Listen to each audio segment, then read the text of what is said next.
I believe there's just some adhesive right here, and that's kind of what's keeping the phone secured in here. That works. Most graceful unboxing ever.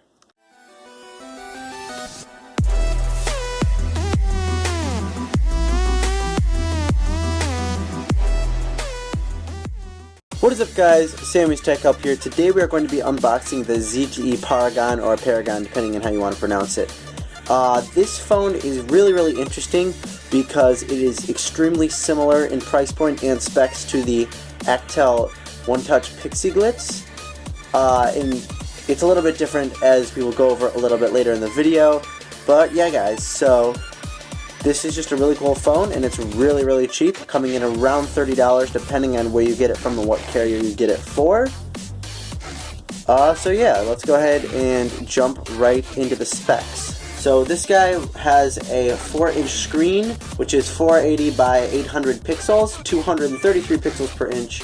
It runs Android 4.4 KitKat on a 1.2 GHz dual-core processor, which is a Qualcomm MSM 8210. It has 1 GB of RAM. It has 4 GB of storage, which you can expand with a 32 GB SD card, 5 megapixel back-facing camera, 0.3 megapixel front-facing camera, a 1650 milliamp hour battery with 4G capabilities, as you can see right there on the box. So guys, without further ado, let's go ahead and tear into this packaging. Okay guys, so the first thing that we're going to do is we're just going to go ahead on the back here, and we're just going to kind of tear this part off. I believe this is how you get into the phone. I'm not positive on this, but I don't really see any other way. I believe there's just some adhesive right here, and that's kind of what's keeping the phone secured. That works. Very unorthodox unboxing, but hey, when it works, it works. Here is the phone. Next off, we just peel off these little activation seals here.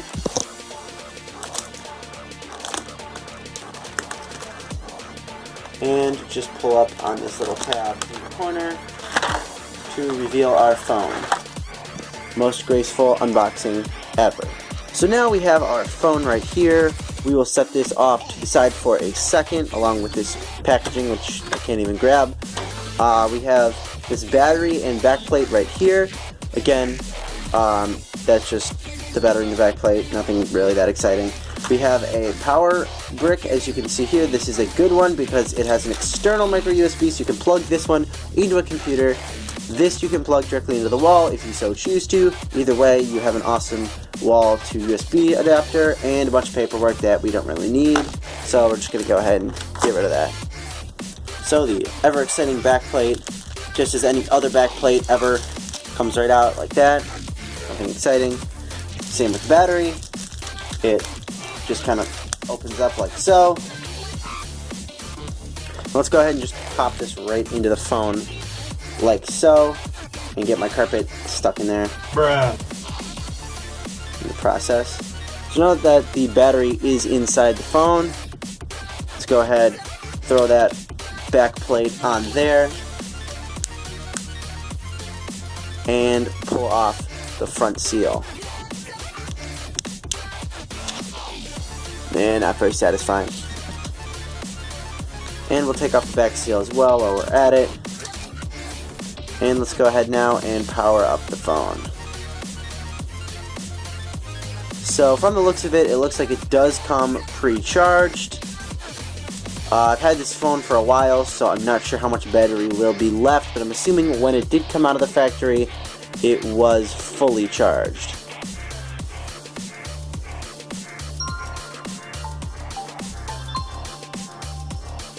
What was really interesting is what you guys just saw. That was a Trek phone logo. I'm pretty sure that booted up there, but this is a Net 10 phone, Net 10 wireless, so I'm not really sure what that's about unless they're under the same company.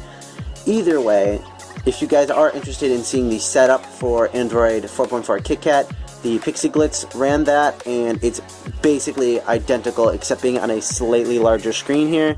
So there will be a card on screen now. You guys can go ahead and check out that video, but there really isn't a ton that is super exciting to actually see with setting up this phone. Alrighty guys, so the phone is complete and it's set up, and it basically looks exactly identical. Again, my apologies for the glare, but it looks identical to the Pixie Glitz. So I am going to go ahead and pull that out, and we're going to take a look at some spec differences here, and we're going to more in depth compare the two, because this runs only $10 more than the Pixie Glitz. So let's go ahead and see what your $10 will be getting you.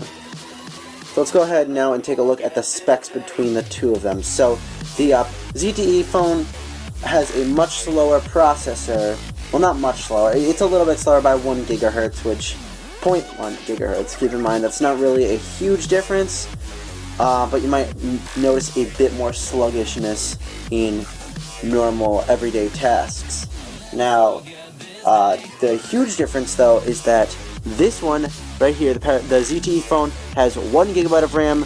This, I believe, has 256 megabytes of RAM. So this has 4 times the amount of RAM that this one has, which is much, much better. You definitely want to have more RAM, especially when you're running a phone like this.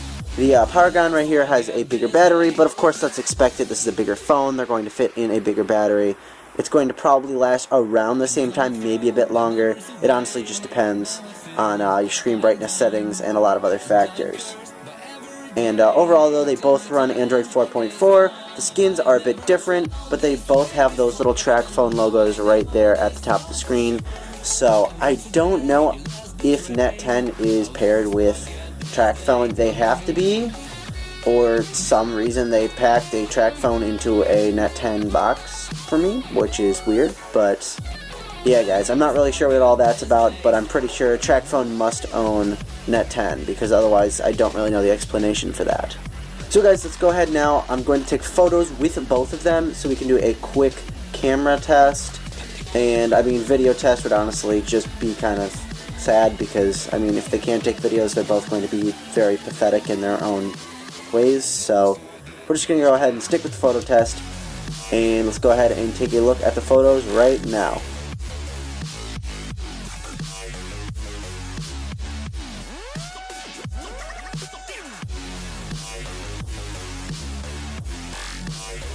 Thank you guys so much for watching. I'm sorry if the quality of my videos aren't quite where they usually are. I'm still working on my setup. If you guys, 3, 2, 1. Thank you guys for watching this video. I'm sorry my setup isn't as great as it usually is. I will have updates about that on Instagram if you guys want to see some photos of my progress, and just when I'm posting videos and little sneak peeks. Like for example, on Sunday I posted a video. For example, on Sunday I posted a photo about this video, and if you want more little sneak peeks, especially when I'm doing drop tests and destructive videos, make sure you guys go ahead and check that out. Otherwise, thank you guys so much for watching this video. If you enjoyed, please leave a like, and as always guys, have a great day.